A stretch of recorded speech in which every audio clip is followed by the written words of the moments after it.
All right, there's the next episode of True Wrestling Fans Discussions. This is continuing our pay-per-view review series. It's going to be the Royal Rumble 1991. I'm your host, Mike. I'm Frank, man. Let's jump into this. This one was really, really good. I enjoyed this one except for the title match. January 19th, 1991, Miami, Florida. You got Gorilla Monsoon. You got Roddy Piper. No Vince McMahon, thank God. And no Tony Schiavone. So roughly Yeah, but no 16,000 Jesse. on hand. Yeah, I know. That's the only downside here. No Jesse. He's Damn. gone. He was gone after WrestleMania, Yeah, he unfortunately. leaves. Yeah. We're with you, Jesse. So this pay per view, the match they had five matches on the card plus the Rumble. This one was a really lengthy one. It's actually funny because your boy Dave Meltzer actually voted that the opening match, the Rockers versus the Orient Express, was one of the best pay per view matches he's seen since WrestleMania 3, Savage and Steamboat. Interesting. Well, I mean, it was a good match. This was one of the best. I'm telling you, the Rockers' year was 1991, and what happens? They break them up. They were on Yeah, fire that year. yeah, yeah. Sean is starting And to come into his own at this. You can see Sean's changing physically, though. He's getting bigger, too. He's yeah, at the top of his game. this is where he started wanting to, and Janetti said he knew it.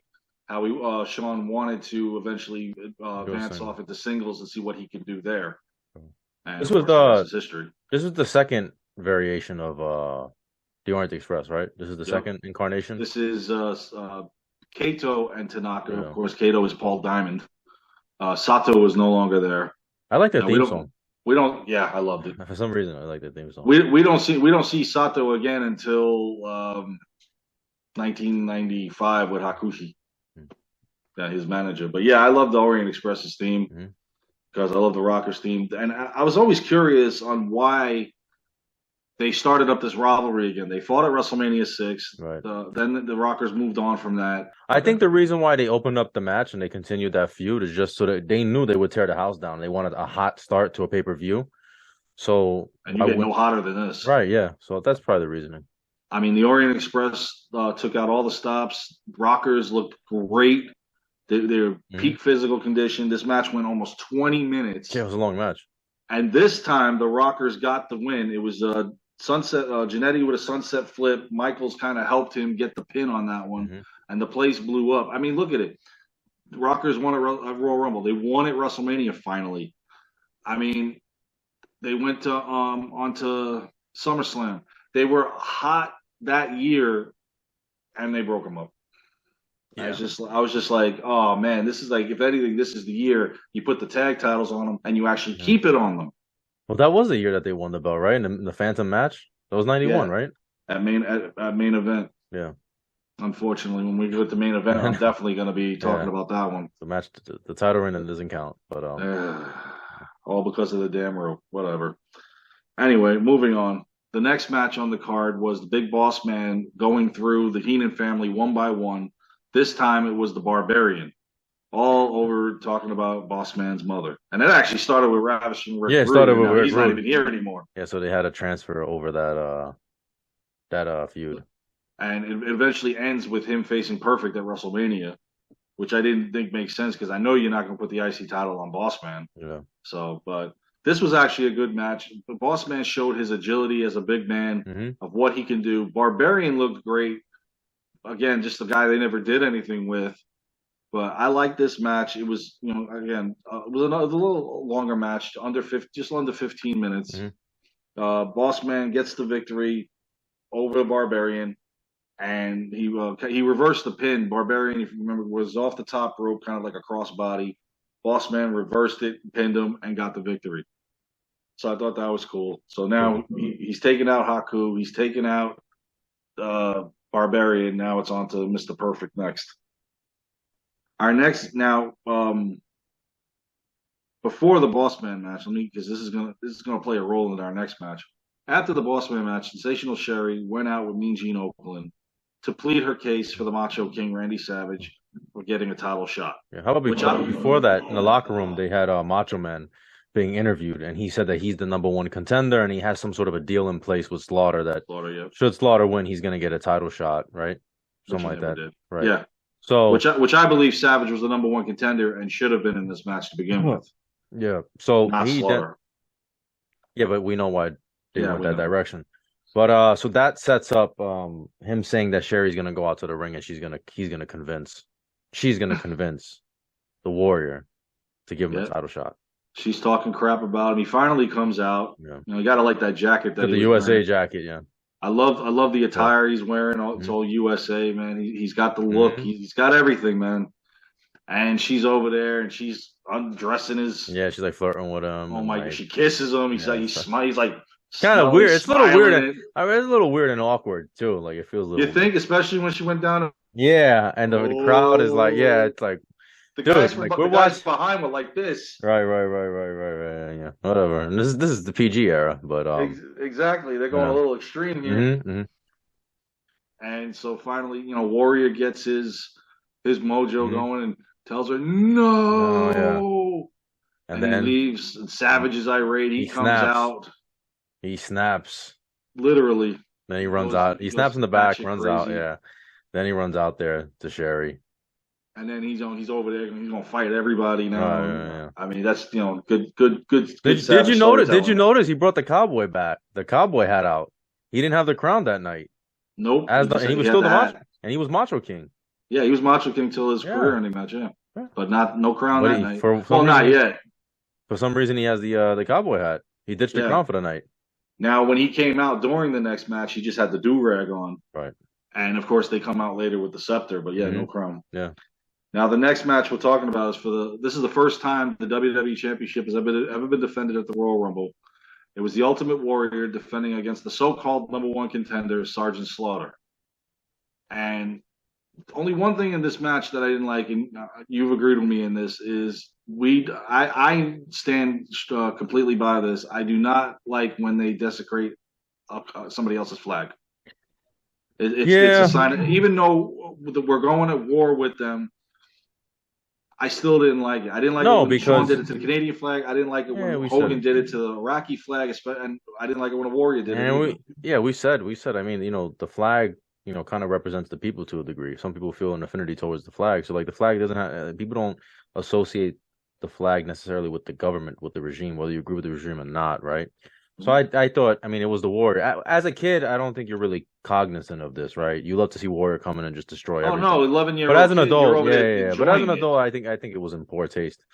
Um, because we you know, wouldn't feel right if they did it to the U.S. right, flag. exactly. So I guess they would. I don't know, Because whatever. remember that segment, they wanted Slaughter to burn the U.S. flag, and he said, "Hell no, I'm not doing it." So Well, they that's turned it. It wound up being the Hulk shirt. yeah. Well, that's why also they at the end when they mentioned. I guess we'll get into it later. That there's a report that Sergeant Slaughter desecrated the American flag, but they didn't show anything.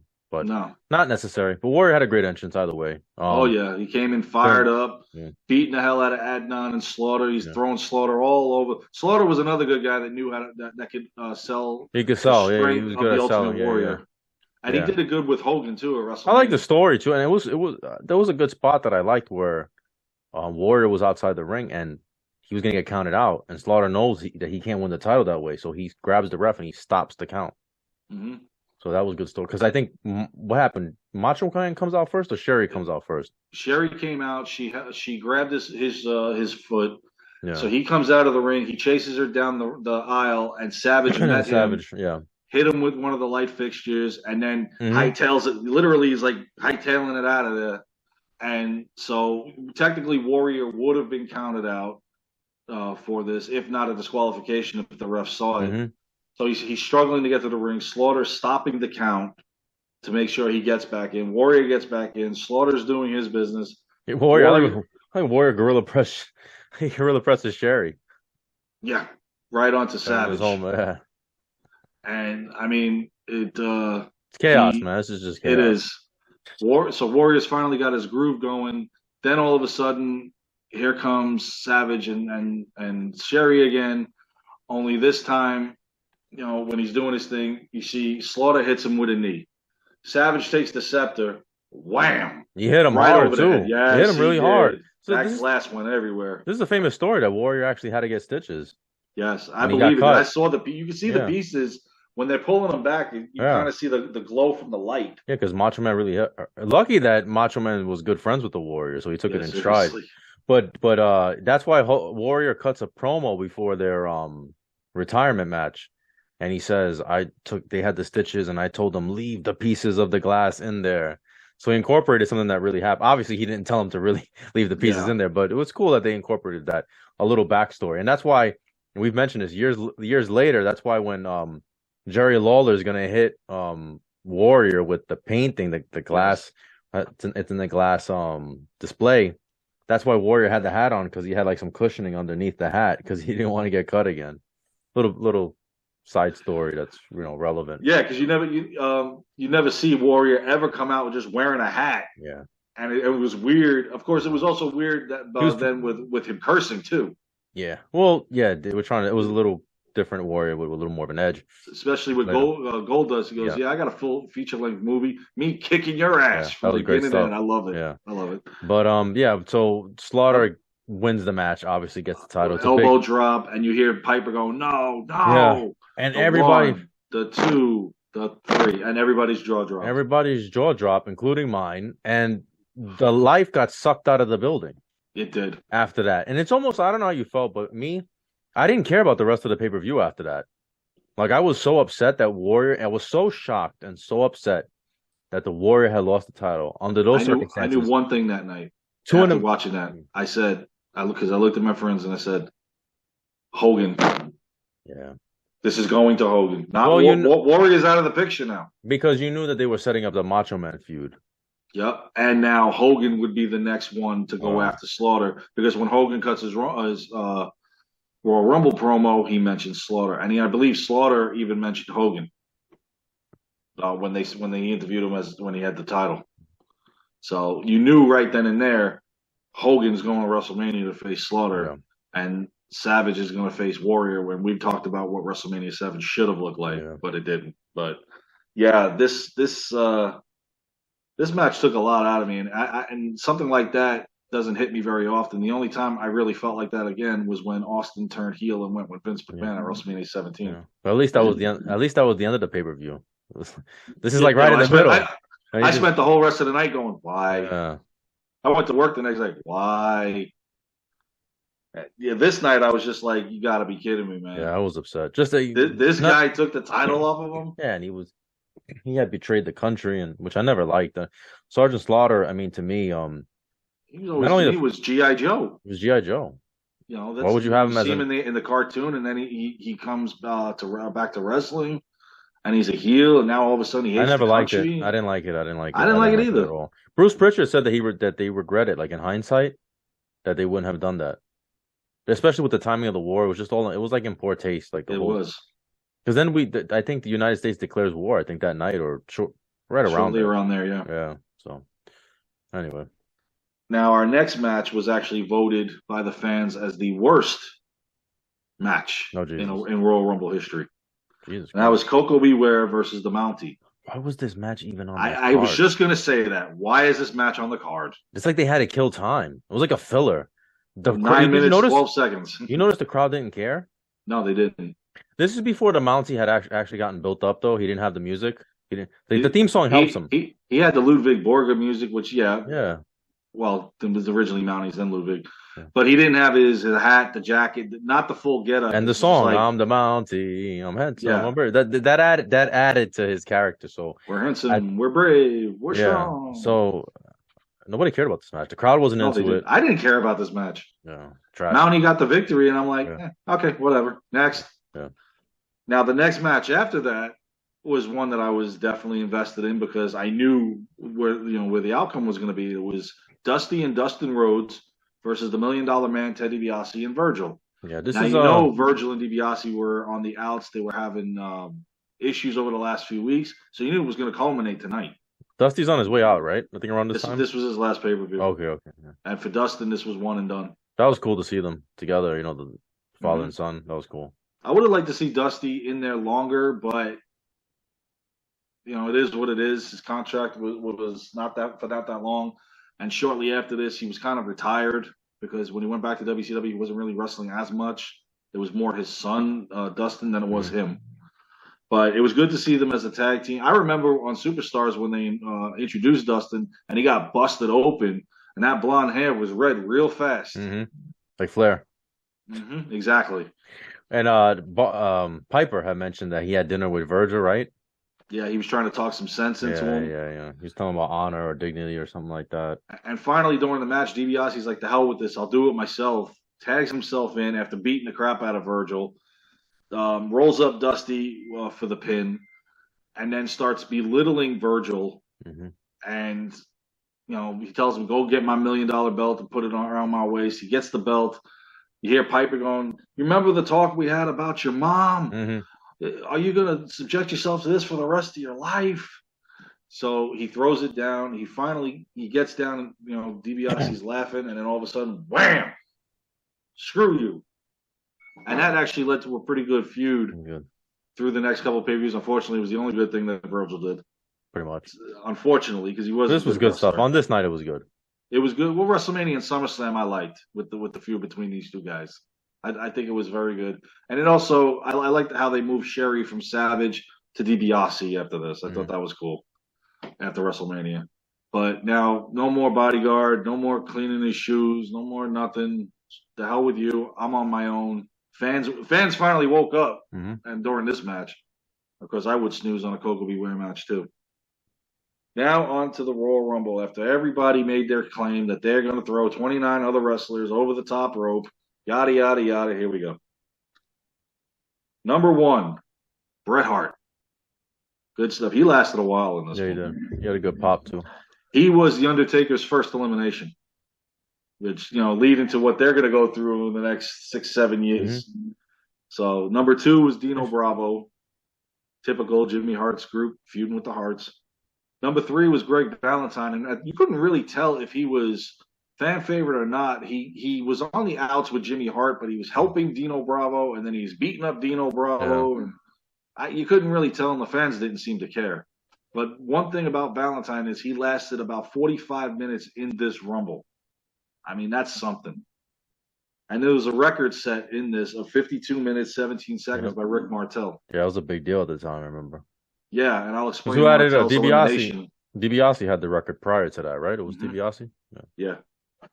Yeah. Valentine did have an elimination in this. Four was Paul Roma. Five, the Texas Tornado. And it was funny to see Texas Tornado does his finishing punch on Taker, and Taker just went, "Is that all you got?" He's like, he did nothing. But when he did it to everybody else, it's like, oh my God, they're all over the place. Six was Rick Martel. He had 3.5 eliminations. When I mean a half, he helped somebody eliminate somebody else. So he had a productive one. Number seven was Saba Simba, Tony Atlas. I don't know why they I have no re-gimmicked him idea with why they this. repackaged him. Number eight was Butch, and I got a story about his partner later on when he comes out. Number nine was Jake Roberts. He had an elimination in this. Of course, he was eliminated by Martel, but he was looking for He was Martel looking for during this, Martel, yeah. and he got his hands on him. Number 10 was Hercules. He had a half elimination. And of course, here we go. Number 11 is Tito Santana. And of course, as soon as Santana gets in there, who's he looking for? Rick Martel. Rick Martel, yep. Never gonna. You put him in the Rumble in 2 weeks, and I guarantee you they'll find each other. Still. Of course, they're like 72 years old, unfortunately. Number 12 was The Undertaker. And he had 3 eliminations in this. And of course, like I said, Bret Hart was his very first elimination. Butch was his other elimination. And then he had one more before Legion of Doom took him out. But, they messed up with The Undertaker. The Undertaker should have done what Diesel did a few years later. Undertaker should have thrown out a bunch of people. He should have had him standing. And had him standing in the ring by himself. They should have done that with The Undertaker at that time. I don't know why they didn't do it, but I thought he would have had more than just 3 eliminations. Because, I mean, the person with the most in this, once again, was Hulk Hogan with 7. But, yeah, I agree with you. I think he should have – everybody in that ring should have just been thrown. Yeah. And he waits for the next one to come in. Mm-hmm.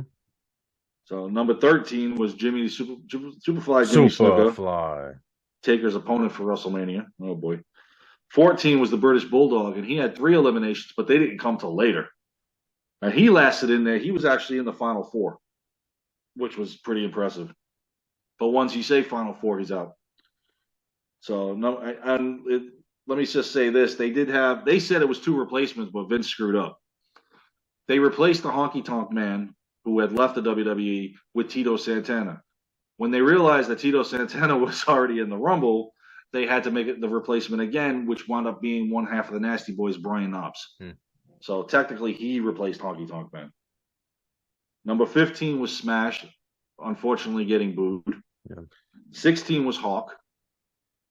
17 was your boy Shane Douglas, who didn't get. This was a one and done for him too. Yeah. 18 was a no-show, and they tell you later after they go through all the list that it was the Macho King Randy Savage. Gorilla says, well, Warrior probably ran him out of the building. Oh yeah, because remember they had that interview with Macho Man, how he's and you hear Warrior at the door. I think he's still saying that he's got the number one contender, right? And the Warriors banging on the locker room. Slaughter never gave him the shot. Yeah. The only one that got a shot in the house show prior to WrestleMania was Hacksaw Jim Duggan. So and he didn't win it. So number 19 now was Animal. 20 was the other half of Demolition, Crush. Then you have number 21, Jim Duggan. Number 22, here comes Earthquake, and he had 3.5 eliminations. 23 is Perfect. He had 1. Of course, here comes number 24, Hulk Hogan with 7. He just starts throwing everybody out. There was a great spot with the Legion of Doom, though. They throw the Undertaker out. That was a huge spot in the Raw. They held their hands and clotheslined them out. First they were trying to fight him one-on-one, then they double teamed them, and then they and the crowd went crazy. That was a great spot. And you would think Undertaker, as massive as he is and can't be hurt, that okay, maybe he's going to win this Rumble. Yeah, but it was cool to see the Legion of Doom. Like they're the only ones that could take him out. The two of them, the power. Exactly. That was cool. The first two to ever eliminate him. So then number 25 was Haku. 26, Jim the Anvil Neidhart. Number 27 was really funny. It was Luke, the bushwhacker. He's coming down, whacking. Gets in the ring. He's whacking. Gets thrown out. He's still whacking on the way out. See ya. Anytime I'm watching that, and my father would come out and he would see that, he would laugh at the fact that, but he's still doing it. It's like he didn't care. They were there for entertaining, and the fans got a kick out of that. And Luke's just like, yeah, whatever, I don't care. So I thought that was funny. Number 28 was Brian Knobbs, and he had 2.5 eliminations. 29, Warlord, and number 30, Tugboat, of course, who gets eliminated by his buddy Hulk Hogan. Which there you go, Hogan eliminating his friends again. Now you got the final 4 in this was Hulk Hogan, Earthquake, the British Bulldog, and Brian Knobbs. And Bulldog went out almost instantly the minute you say we're down to the final 4. So now Knobbs and Earthquake are, taking out Hulk Hogan. They're slapping hands like they're going to be co-winners of this shit. They get the man out, and they do the Earthquake splash on him and everything. All of a sudden, Hogan gets up, takes out. He boots Knobbs over the top rope. I did like when Mr. Perfect came out and he took his time. He was just like strolling out there. Did you see when he threw the towel and Bobby Heenan just happened to catch it behind his back? Yeah. I thought that was cool. It's like you can't rehearse that. Yeah, I want to mention that spot. It was good. Well, Piper did say, well, he's got 2 minutes to get down there because the rule back then was you had to make it to the ring before the countdown. Yeah. And obviously that changed in the 1998 Rumble when Owen was coming down, got attacked by Jarrett, and Owen didn't come back to the ring till later on. He was still allowed to be in it. Right. But yeah, once the clock hit, then you were eliminated. So Savage was eliminated when number 19 was fixing to come out. But yeah, Perfect had 2 minutes to get down there, took his time, and when he got in the ring, he took care of some business, but unfortunately gets eliminated. So we're down to Hogan and Earthquake. Gee, go figure. Another feud of Hogan's that's about to end that he comes down to. And he clotheslines Earthquake out. At first, he's trying to slam him. Try to slam, yeah. First time was he's got to show off. He can't just take care of business. You got to show off. He couldn't do it the first time. Does it the second time, and then clotheslines Earthquake out. And Hogan has won back-to-back Rumbles. The first person to ever do it. Won't see this again until 95, 96. And Hogan's won 2 Rumbles. Yes, he's posing for like 20 minutes. And now you can say the Rumble winner's going on to WrestleMania to face a champion because he does. Yeah, although that's why I say this is unofficially the first time they did it. Because there wasn't a stipulation. Not until 93. Yeah. So unofficially, yeah. Where Rumble winners were actually starting to be relevant because there was a comment put in on one of our Rumble ones by your friend Luis that said, yeah, they didn't do nothing with the first 2 winners. And he's absolutely right. So now they had to do something to make it relevant eventually. Mm-hmm. So, and they did. And of course, the next one, besides being the best roster ever assembled for a Rumble, has a special Hmm. stipulation involved with that too. Yeah.